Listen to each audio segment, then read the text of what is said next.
안녕하세요. 네, 더 배운 공무원 국어교수 이신호입니다. 자, 우리 이번 시간에는 38번부터 43번까지 정철의 관동별곡까지 한번 살펴보도록 하겠습니다. 이번 시간에 우리가 처음에 작품으로 나갈 부분은 바로 동이라는 작품이 되는데 작자 미상에, 자, 이 동동은 우선 여러분들이 좀 이해를 하셔야 되는 게 원령체 가요가 되겠습니다. 원령체.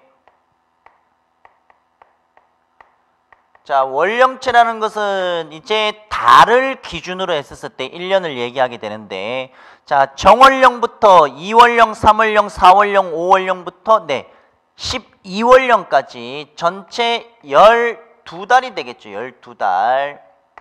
네, 전체 12달과 관련된 1월에는 뭐고 2월에는 뭐고 이런 형식으로 통해서 원령체는 기본적으로 세시풍속이라든지 이런 것들에 대해서 여러분들이 기본적으로 정리를 좀 해두셔야 되겠습니다. 자, 그래서 우선 내용을 한번 쭉 한번 보도록 합시다. 거기 자, 뭐 덕은 곤비에 받잡고라는 첫 번째 이제 수가 나오고 있고, 그 다음에 정월부터 시작해서 여기부터가 1월이 되겠습니까? 2년부터 13년까지가 1월부터 12월까지로 구성이 되고 있는 것이겠죠. 자, 그런 형식으로 원령체가 되겠습니다. 원령체.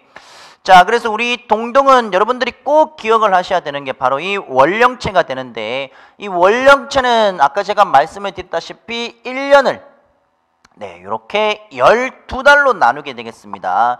1년을 12달로 나누어서 구성한 시가 형식이 바로 원령체가 되는 것이겠고, 자, 이 1년을 12달로 나누어서 노래한 것을 바로 원령체가라고 부르는 거겠죠. 원령체가라는 정도로 여러분들은 이해를 하시면 되겠습니다. 자, 그래서 아까 제가 말씀을 드렸다시피 원령체가에서 우리가 보통 나오고 있는 것은 기본적으로 세시풍속이 나오고 있습니다. 세시풍속. 그 다음에 두 번째는 자연과 관련된 내용이 분명히 나올 수가 있고, 그 다음에 세 번째는 기후, 이런 것들이 분명히 나올 수 있기 때문에 이런 것들이 나오면은 여러분들 또 정리를 좀 해주셔야 되겠죠. 이런 것들. 자, 그래서 크게 작품에 대해서 한번 간단하게 한번 좀 보도록 하겠습니다. 자, 우선 고려가요이기 때문에 고려가요는 분명히 후렴구가 들어갈 수 있습니다. 후렴구를 보게 되면은 아으 동동 다리라고 해서 각 연의 마지막 부분에 아으 동동 다리라는 부분이 나오고 있는데, 여러분들 이 동동이라는 것은 북소리의 의성어가 되겠습니다. 북소리. 동동은 북소리의 의성어가 됩니다. 동동. 북소리의 의성어가 되겠고, 오른쪽에 나오고 있는 이 다리라는 것이 나오고 있는데, 다리는 악기 소리를 흉내낸 의성어가 됩니다. 의성어. 그러면 기본적으로 뭐 아으 동동다리라고 해서 동동다리가 나오고 있는 것은 북소리 또는 악기 소리의 의성어이다라는 정도로만 여러분들이 이해를 하시면 되겠습니다. 자, 이 작품은 여러분들 크게 두 가지를 꼭 반드시 정리를 해 주셔야 되는데, 그 두 가지는 우선 첫 번째 화자가 되겠고, 두 번째는 임이 되겠습니다. 임. 여러분들 우선 화자를 정리를 할 때 유월령으로 먼저 내려가 보도록 하겠습니다. 거기 24쪽에 끝에서 두 번째 줄이 있죠. 두 번째. 6월 바람에라고 해서 나오고 있는데, 6월령을 보시게 되면은 벼랑에 버린 빛이 나오고 있습니다. 벼랑에 버린 빛. 6월령을 보면은 벼랑에 버린 빛이 나오고 있는데, 자, 이 벼랑에 버린 빛을 뭘 뜻하느냐? 바로 시적 화자를 뜻하게 되겠습니다. 그러면 시적 화자를 어떻게 표현을 했느냐라고 하게 되면은 말 그대로 임에게 버림받은 처지로 비유를 하고 있는 부분이 유월령에서 나오고 있습니다. 유월령에서. 그 다음에 두 번째로 시적 화자의 처지를 비유하고 있는 것은 시월령으로 가보겠습니다. 시월령. 시월령으로 가게 되면은 10월에 뭐 저미연 바랏다오다라고 해서 나오고 있는데, 저미연에 나오고 있는 내용은 잘게 썬 보리수 나무가 되겠습니다. 보리수 나무. 자, 요것도 역시 마찬가지 버림받은 시적 화자를 비유하고 있는 것이 되겠고, 그 다음에 이제 마지막 세 번째는 12월령이 되겠습니다. 12월령. 12월령의 마지막 부분에 반이자라는 부분이 나오고 있는데, 이 반이자는 소반 위에 있는 젓가락이 되겠습니다. 소반 위에 젓가락. 자, 그래서 이 작품은 우선 전체 6월령과 그 다음에 10월령, 그 다음에 전체 마지막 12월령이라고 해서 크게 이 세 가지가 뭐를 비유를 하고 있느냐? 시적 화자를 비유하고 있습니다. 자, 그런데 기본적으로 시적 화자를 비유하고 있는 것이 다 버림받은 처지가 되는 것이겠죠. 버림받은 처지. 자, 버림받은 처지라고 해서 시적 화자에 대해서 좀 부정적으로 처지의 시적 화자의 부정적인 상황을 좀 강조해주고 있는 그런 내용을 여러분들이 정리를 하시면 되겠습니다. 자, 그 다음에 이제 첫 번째는 바로 이 시적 화자에 대해서 이제 내용이 나타나고 있고, 두 번째는 임이 되겠습니다. 임을 비유하고 있는 것도 분명히 나오고 있는데, 여러분들 거기 2월령으로 가도록 하겠습니다. 2월령을 보게 되면은 높이켠 등불이 나오고 있습니다. 높이켠 등불. 자, 높이켠 등불은 임을 비유하고 있는 부분이 되겠고, 그 다음에 3월령으로 가게 되면은 거기 3월, 거기 보면은 만춘 도래꼬지라고 해서 나오고 있는데, 이 도래꼬지가 바로 진달래꽃이 됩니다. 진달래꽃. 자, 이 진달래꽃도 마찬가지 임을 비유하고 있다. 그렇게 여러분들 정리하시면 되겠습니다. 자, 그러면 여기 2월령에 나오는 것과 그 다음에 3월령에 나오고 있는 바로 이 임에 대한 모습은, 자, 요거는 임을 비유를 하고 있는데, 자, 이때 이 임을 비유하고 있는 모습은 임의 아름다운 모습이 되겠습니다. 아름다운 모습. 임의 아름다운 모습을 비유를 하고 있는 것이겠고, 자, 그 다음에 조금 더 자세히 들어가서 여러분들 거기 정월령을 잠깐 한번 보도록 하겠습니다. 정월령을 보게 되면은 시적 화자와 대조가 되는 자연물이 나오고 있습니다. 시적 화자와 대조가 되는 자연물이 나오고 있는데, 그 대조가 되는 자연물은 냇물이 됩니다. 냇물. 자, 거기 지금 정월령을 보면은 냇물이 나오고 있는데, 이 냇물이 지니고 있는 게 어떤 내용이냐라고 하게 되면은, 시적 화자는 지금 사랑하는 사람이 옆에 없기 때문에 봄이 와도 어떻습니까? 봄이 와도 마음이 녹지 않는데, 냇물은 자연이 되거든요. 자연. 이 자연은 봄이 오니까 어떻냐? 이 얼어져 있던 물이 이렇게 흐르는 물로, 얼어져 있던 물이 냇물로 이렇게 변하게 되는 것이겠죠. 녹아 흐르는 부분이 되겠습니다. 그래서 임에게 현재 사랑받지 못하고 있기 때문에 시적 화자는 마음이 얼어 있는 것이고, 하지만 시적 화자하고는 다르게 자연물은 녹아 흐르는 현상이 나타나고 있습니다. 자, 그 다음에 임과 관련해서도 하나 지금 나타나고 있는 것이 있습니다. 4월령을 보게 되면은 꾀꼬리라는 것이 있는데, 꾀꼬리. 요거는 정월령이 되겠습니다. 정월. 그 다음에 여기는 4월령이 되겠습니다. 4월령. 자, 요거는 이제 무슨 말인가 하면은, 여기는 뭐 높이켠 등불 진달래꽃이라고 해서 임을 상징한다고 제가 말씀을 드렸습니다. 그런데 임은 역시 내 옆에 없는 대상이 되겠고, 하지만 4월령에 나오고 있는 이 꾀꼬리라는 것은 잊지 않고 누구를 찾아와 주느냐? 바로 시적 화자를 찾아주는 그런 존재의 자연물로 여러분들이 이해를 하시면 되겠습니다. 역시. 자, 그래서 기본적으로 뭐 임에 대해서 뭐 아름다운 모습이다, 뭐 긍정적인 내용도 나오고 있으면서, 동시에 6, 10, 12 이 월령을 보게 되면은 시적 화자를 버림받은 처지, 이런 형식으로 비유를 하고 있는 것이 나오고, 그리고 시적 화자의 상황과 대조를 이루고 있는 자연물은 냇물이라고 해서 이렇게 여러분들이 좀 정리를 하시면 되겠습니다. 자, 38번 문제로 가게 되면은 이 노래에 대한 설명으로 가장 적절한 것이 되는데, 선지 1번을 잠깐 한번 보도록 하겠습니다. 임에 대한 송축과 연모의정이 어우러져 있다. 정답은 1번이 되겠죠. 1번. 그 다음에 2번 공간의 이동 딱히 나오는 거 없습니다.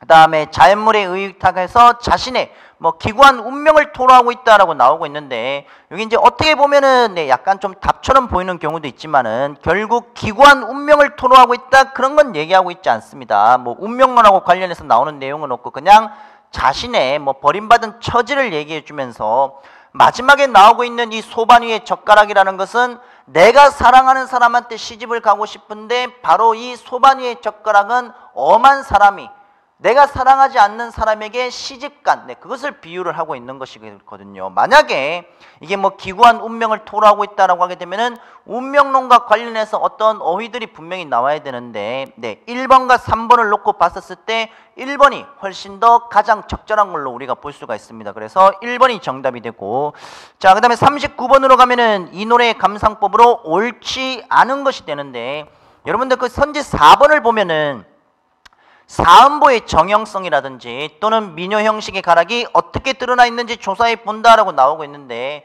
고려가요는 기본적으로 3음보라고 제가 계속 강조해서 말씀을 드립니다. 정답은 4번이 되겠죠. 4번. 그 다음에 선지 3번을 보면 여러분들 무곡이라고 나오고 있습니다. 무곡. 이 무곡은 그 춤을 추는 행위가 되는데, 춤을 출 때 이 춤을 추는 이 사람의 행위에 맞춰서 박자 정도로 여러분들이 이해를 하시면 되겠습니다. 연주하는. 그래서 정답 4번이 되고, 자, 그 다음에 40번의 정답은 이 노래에 대한 설명으로 옳지 않은 것은 4번이 정답이 되겠죠. 고뇌로 가득한 현실부터 벗어나 이상을 추구하고 있다. 이것은 청산별곡에 해당하는 정답이 됩니다. 이 작품은 이상향을 추구하는 것과는 크게 관련은 없이 사랑하는 사람과 함께 있고 싶은 그 소망을 가지고 있는 것이 바로 동동이 되겠습니다. 그 다음에 41번으로 가면은 정답 3번이 됩니다. 옆에 있는 임은 전체 우리가 원령으로 봤었을 때 옆에 있는 임 없습니다.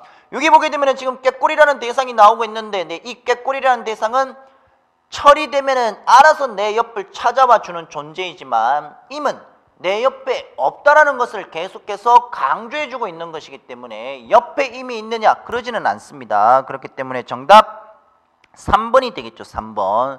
41번의 2번 선지에서 나오고 있는 홀로 고독하게 살아가고 있는 여인이다라는 것은 9, 10, 11 크게 세 원령에서 찾아볼 수가 있습니다.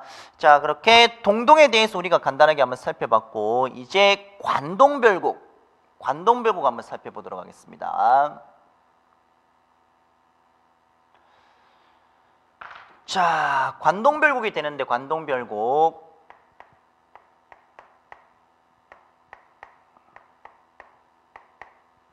자, 여러분들 이 관동별곡이라는 것은 갈래가 가사가 됩니다. 가사가 되는데, 가사 중에서도 조선 전기 가사로 들어가죠. 조선 전기. 자, 이 조선 전기 가사로 들어가는 거고, 그 다음에 정철이라는 인물은 양반이 되겠습니다. 양반.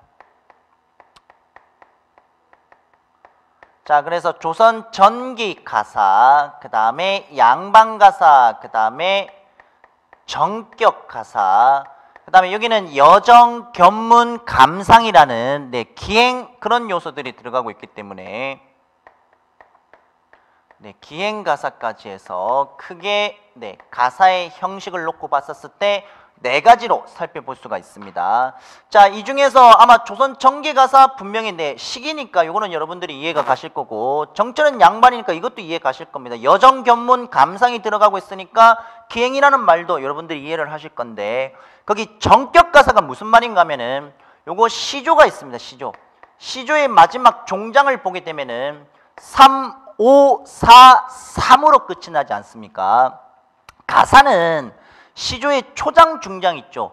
초장, 중장. 그러니까 가사의 형식을 보게 되면은 글자 수는 4글자, 4글자. 그 다음에 음보로 치면은 4음보의 연속체가 되겠습니다. 시조의 형식과 상당히 유사합니다. 하지만 시조는 전체 하나, 둘, 세 줄로 나오고 있죠. 초장, 중장, 종장이라고 해서 크게 3장으로 구성이 되고 있는데, 가사는 아닙니다.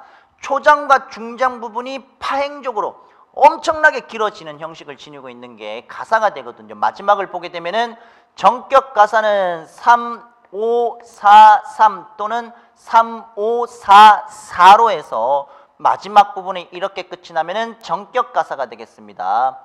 네, 이 관동별곡은 정격가사가 맞습니다. 그렇기 때문에 가사와 관련된 형식과 관동별곡의 형식상의 관례는 이 정도로 우리가 한번 생각해 볼 수 있겠고, 자, 한번 내용을 보기 전에 여러분들 좀 이렇게 좀 생각을 하셔야 될 겁니다. 내용을 보기 전에 요 우리나라 지도라고 했었을 때 이 작품의 이제 전반적인 내용을 보게 되면은 한 이 부분에 금강산이 있다라고 칩시다. 금강산이 있는데 이 작품의 전반적인 내용에 대해서 간단하게 정리를 해보면은 이게 내금강이 되겠고, 그 다음에 이제 바다에 이렇게 쭉 있는 부분, 요 부분을 해금강이라고 보통 우리가 부르거든요. 해금강이라고 하게 되면은 고성에서부터 시작해서 속초, 양양, 주문진, 강릉, 그 다음에 동해까지 절경이 실제 진짜 상당히 아름답습니다. 절경이. 자, 그래서 이제 뒷부분으로 가게 되면은 해금강이 나오고 있고, 내금강이 나오고 있고 해금강이 나오고 있는데, 이 금강산 같은 경우는 내금은 산이 되는 거죠. 산. 여기서 말하고 있는 것은 산이 되는 것이고 산. 그 다음에 해금이 말하고 있는 것은 바다가 되겠습니다. 바다. 자, 그래서 보통 본사 1번이 이 가사는 전체 지금 내용을 보게 되면은 서사, 그 다음에 본사, 그 다음에 결사, 이런 3단 구성을 취하게 되는데, 본사가 크게 두 가지가 나옵니다. 1번과 2번이 나옵니다. 1번이 바로 금강산이 나오고 있고 2번이 바로 해금에 해당하는 바다가 나오고 있거든요. 바다. 자, 그랬을 때 지금 산과 바다라고 할 수 있는 요 내금과 해금에 대해서, 요거는 이제 자연이다 보니까 시정화자가 자연이 너무 아름다우니까 이 자연과 함께 놀고 싶은 도교, 자연 친화적인 이런 사상이 나오고 있습니다. 하지만 관동별곡을 보게 되면은 정철은 이 관동이라는 지역, 지금으로 치면은 좀 쉽게 이해하려고 하시면은 여러분들 강원도 있죠. 강원도. 강원도 도지사 정도로 여러분들 생각하시면 조금 쉽게 이해가 가실 겁니다. 이 강원도지사는 말 그대로 지금 임금의 명령을 받고 내가 거기 가서 부임을 해서 일을 해야 되는, 말 그대로 지금 일을 해야 되는 상황이 되는 것이고, 막상 지금 가보니까 자연이 너무 아름다운 거죠. 자연이. 그래서 이 정철은 왕정에 대한 임무와 그 다음에 이제 자연에서 놀고 싶은 객수, 여기에 대해서 아주 갈등을 벌이게 됩니다. 갈등을 벌이게 되고, 꿈에서 마지막 결사 부분을 보게 되면은 꿈에서 신선을 만남으로 해서 갈등 해소가 되는데, 정철이 마지막 부분에 지니고 있는 갈등 요소는 바로 임금에 대한 어떤 명령에 의해서 거기서 일을 해야 되는 것과 자연에서 놀고 싶어하는 그런 갈등 관계가 있다라는 정도, 그렇게 여러분들이 좀 이해를 하시면 되겠습니다. 자, 그랬을 때 여러분들 거기 서사 부분부터 우리가 지문에 나오고 있는 42번, 43번 한번 보도록 하겠습니다. 자, 우선 첫 번째를 보게 되면은 강호라는 말이 나오고 있는데, 여러분들 이거 다 중요합니다. 여러분들 잘 보셔야 됩니다. 강호라는 말이 나오고 있는데, 강호라는 말은 강과 호수가 되겠죠. 강과 호수를 역시 자연, 그러니까 부분을 전체로 표현을 하고 있는 것이기 때문에 자연이 가지고 있는 것은 바로 대유법이 되겠죠. 대유법. 요거 정리하셔야 됩니다. 대유법. 자, 그래서 자연을 사랑하는 마음이 너무나도 깊다 보니 병이 든 거죠. 그리고 둥림에 누워있는 상황이 되겠습니다. 둥림은 대나무 숲이 되는데, 이 대나무 숲은 여기 전라도 창평으로 생각하시면 되겠습니다. 창평이라는 지금 지역이 나오고 있으면서, 자, 그러면 지금 시정화자는 지금 어디 공간에 있느냐? 바로 둥림, 대나무 숲이 있는 정철이 현재 있는 네, 전라도 창평 지역이 되겠습니다. 창평에 누웠다라고 나오고 있는데, 우선 지금 첫 번째를 보게 되면은 자연을 사랑하는 마음이 너무나도 기뻐서 대나무 숲에 누웠다. 상당히 지금 자연 친화적인 이런 요소들이 나오고 있습니다. 자, 이와 관련해서 여러분들이 두 번째로 정리해 두셔야 되는 것은 사자성어가 되겠습니다. 천석고황, 그 다음에 연하고질이 되겠습니다.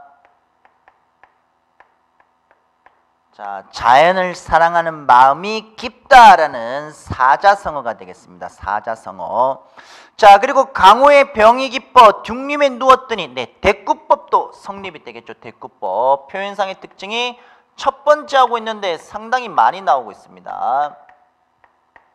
자, 대꾸법까지 정리하시면 되겠고, 자, 그렇게 지금 임금님께서 정철에게 관동 800리 방면을 맡기시니, 아, 임금님 은혜 갈수록 끝이 없구나라는 것이 되겠고, 자, 그 다음에 이제 연추문이 나오고 있습니다. 연추문은 네, 경복궁 서쪽문이 되는데, 자, 연추문은 네, 여기를 한양이라고 하겠습니다. 수도 서울. 자, 이게 무슨 말인가 하면은, 네, 지금 창평에서 어디로, 네, 공간 이동이 나타나고 있는 것이죠. 즉, 여정이 나오고 있습니다. 여정. 자, 그래서 첫 번째 여정이 둥림의 창평이라고 한다면은 두 번째 여정은 연추문이 되겠습니다. 연추문. 경복궁의 서쪽으로 돌아들어, 그 다음에 경회루 남문을 바라보며 하직하고 물러나니 옥절이 앞에 섰다. 그 다음은 평구역이 나오고 있는데, 평구역은 경기도 양주가 되겠습니다. 의정부 옆에 있는 경기도 양주. 자, 그래서 지금 세 번째 공간인 서울에서 양주로 여정이 지금 이동되고 있는 부분이 나오고 있고, 자, 그래서 경기도 양주에서 말을 갈아타고 흑슈가 나오고 있습니다. 흑슈는 네, 여주가 되겠죠. 여주. 자, 그 다음에 흑슈로 돌아드니 섬강은 네, 강원도 원주가 되겠습니다. 원주. 여기 원주가 되겠고, 원주. 자, 섬강은 강원도 원주는 어디매요? 그 다음에 치악은 원주에 있는 치악산이 되겠죠. 그래서 치악산이 여기로다 해서 나타나고 있습니다. 자, 우선 여기까지 보게 되면은 여러분들 지금 여정이 상당히 많이 나오고 있습니다. 둥림에 창평이 나오고 있고, 서울에 나오고 있고, 양주에서 여주에서 원주로 이동하고 있는 내용들이 나오고 있습니다. 자, 그런데 우리 여기 지금 앞부분의 내용을 정리해 보면은, 지금 이게 앞부분의 내용을 보게 되면은 창평에서 서울로 갔다가 원주까지 네, 강원도 관찰사로 지금 부임되어 가는 과정이 나오고 있는데, 이런 과정이 아주 지금 네, 빠르게 나타나고 있죠. 이런 것을 생략과 비약이 되겠습니다. 압축이 됩니다. 비약이라는 것은. 자, 그래서 지금 첫 번째 문단을 보면은 생략과 비약을 통해서 뭐를 보여주고 있느냐? 사건 속도가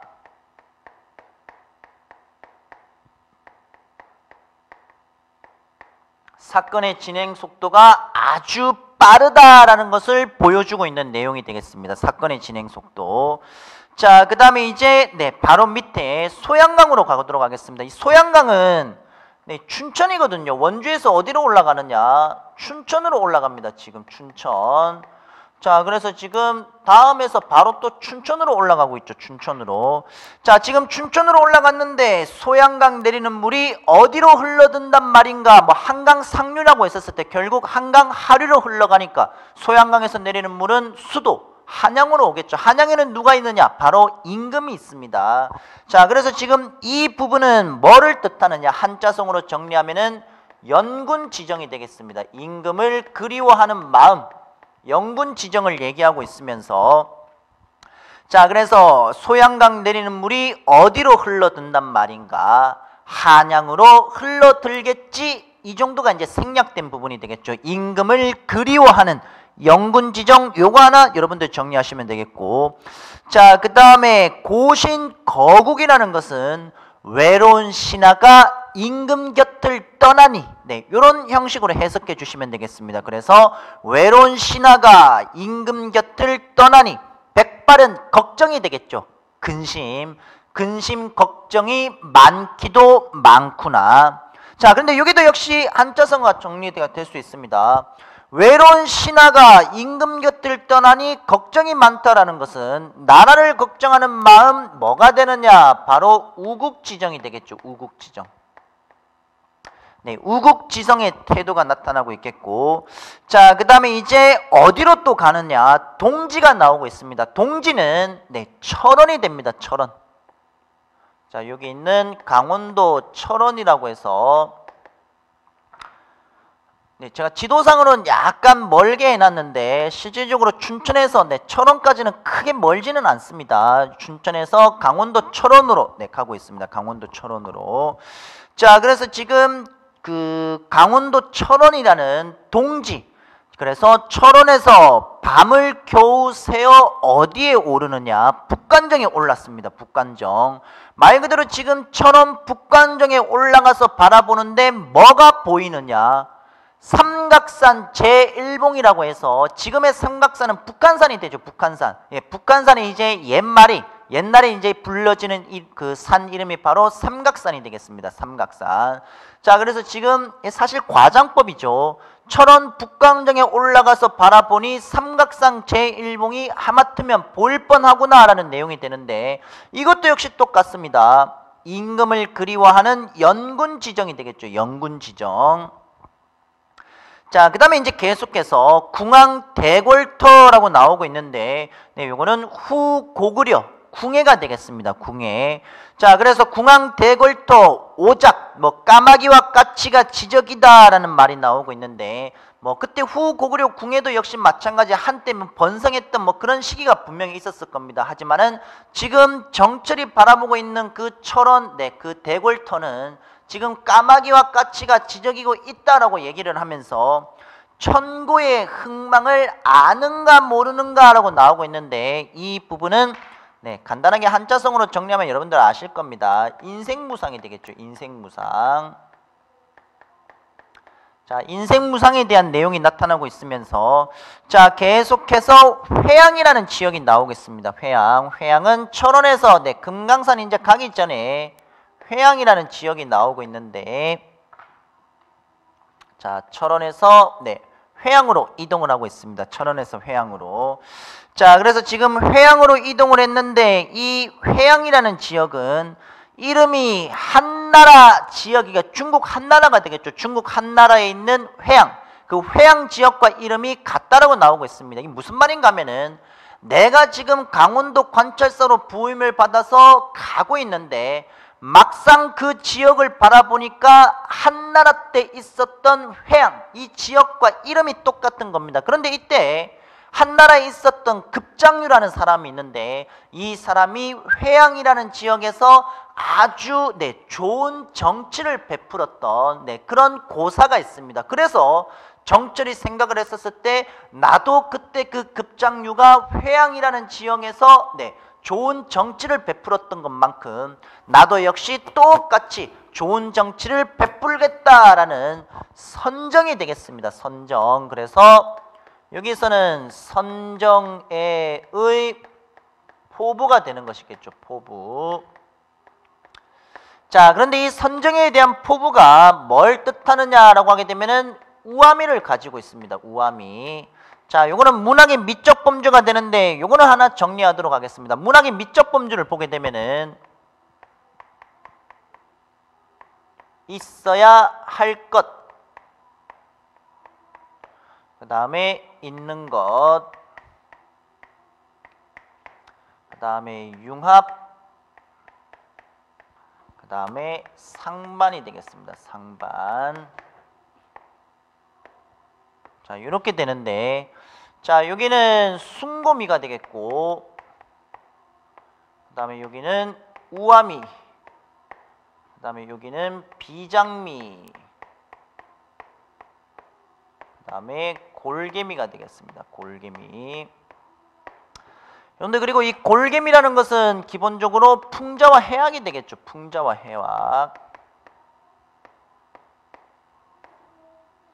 자, 그런데 이제 내용을 보게 되면은 이게 이제 이런 말이 되겠습니다. 내용을 간단하게 보시게 되면은 여기서 지금 선정에 대한 포부라고 해서 회양 지역에서 급장류, 요런 우아미가 느껴진다라고 말씀을 드렸는데, 우아미가 여기서 이제 어떤 말이 이제 성립이 되는가 하면은, 정철은 만약에 예를 들어서 회양이라는 지역에서 좋은 정치를 베풀겠다라고 했는데, 일반 백성입니다. 그냥 내가 만약에 관리직에 올라서 내가 만약에 그런 위치에 있으면은 나는 좋은 정치를 베풀 수 있어. 아주 좋은 거죠. 아주. 그거는 정철의 소망이 되는 것이니까, 말 그대로 지금 정치인이 아니지 않습니까? 소망이고 했었을 때는 있어야 할 것이고, 말 그대로 좋은 정치를 베푼다라는 것은 현실에 아주 부합되고 있는 부분이 됩니다. 그랬을 때는 숭고미가 느껴지겠지만은 그게 아닙니다. 지금 정철은 이미 지금 관동 800리라고 해서 임금이 지금으로 치면 쉽게 이해하시려고 하면 강원도지사라고 제가 말씀을 드렸죠. 그냥 강원도지사라는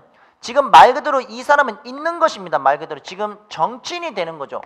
그런 상황에서 지금 뭘 하느냐, 선정에 대한 포부를 얘기하고 있는 것이기 때문에 좋은 정치를 하겠다고 얘기를 했기 때문에 이거는 바로 우아미가 되는 거죠. 우아미. 정철은 실제 회양 지역이 자신의 감령 안에 위치하고 있는 곳입니다. 즉 좋은 정치를 베풀 수 있는 곳이라는 거죠. 그렇기 때문에 있는 것에 융합이 되니까 당연히 우아미가 느껴지는 거죠. 여러분들 여기 보면은 골개미가 나오고 있는데, 골개미는 상반이 되겠습니다. 상반이 무슨 말이냐? 변학도 있죠. 변학도. 그러니까 춘향전을 보게 되면은 변학도가 되는데, 변학도는 어떻습니까? 기본적으로 그 탐관오리의 가장 대표되는 사람의 유형이라고 생각하면 됩니다. 변학도라는 사람이 어떻습니까? 여기 지금 변학도는 예를 들어서 이제 춘향이가 있는 지역 남원 고을에 여기에 지금 관리직으로 왔는데, 이 사람이 좋은 정치를 베푸는 것이 아니라 나쁜 정치를 베풀고 있으니까 현실과 상반되는 인물이죠. 그리고 이 작품은 춘향전은 기본적으로 어떤 성격을 지니고 있느냐? 풍자와 해학적인 성격을 분명히 지니고 있습니다. 언어유희라고 해서 말 그대로 우스꽝스럽게 표현하고 있는 것을 해악이 되는 것이고, 풍자는 말 그대로 신랄하게 비판하고 있는 것이 되겠습니다. 비판. 있는 것에 좋은 정치 융합이 아니라 탐관오리 상반이 되는 것이니까 당연히 춘향전은 골개미가 느껴지는 거죠. 골개미. 하지만은 관동별국은 바로 이 우아미가 느껴진다. 왜? 좋은 정치 지금 있는 것 융합이 되고 있기 때문에 이게 느껴진다라고 해서 문학의 미적 범주, 그렇게 여러분들 정리하시면 되겠습니다.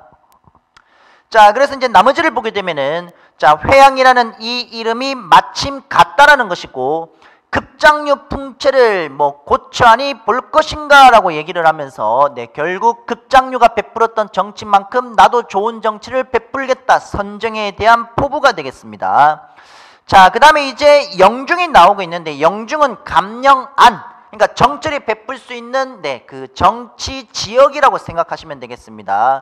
이 정치 지역이 무사하고 말 그대로 아무런 사고가 없다라는 것인데, 이거는 자신이 아까 얘기했던 이 선정이 있죠. 나는 지금 좋은 정치를 베풀고 있어 라는 선정에 대한 과시 정도로 여러분들이 이해를 하시면 되겠고, 자, 이제 시절이 3월이 되겠습니다. 3월이 되는 거고, 화천 신해길에서 나오고 있는데, 이 화천 신해길이 바로 여기서 나오고 있는 회양에서 금강산으로 이제 가고 있는 겁니다. 금강산. 이제 금강산 이야기가 나오고 있습니다. 자, 금강산으로 이제 갔는데, 이 금강산을 바라보는데 분명히 시절은 3월이라고 나오고 있습니다. 3월인데 오른쪽을 보게 되면은 여러분들 거기 풍악이라고 나오고 있죠. 이 풍악은 금강산이 계절마다 이름이 다 바뀌지 않습니까? 다 바뀝니다. 풍악산은 가을, 그러니까 금강산의 가을 이름이 풍악산이 되는 거죠. 풍악산. 아마 봄이 금강산이고 여름이 복례산, 그 다음에 가을이 풍악산이고 겨울이 개골산으로 알고 있습니다. 그만큼 지금 금강산의 아름다움은 계절마다 다르다라고 해서 분명히 다른데, 풍악이라는 것은 말 그대로 단풍이 쫙 들고 있는 정말 아름다운 건데, 정철이 지금 3월에 있는 이 금강산을 바라봤는데 풍악과 같이, 가을산과 같이 더 아름답다라는 이거를 강조해 주기 위한 것으로 여러분들이 이해를 하면 됩니다.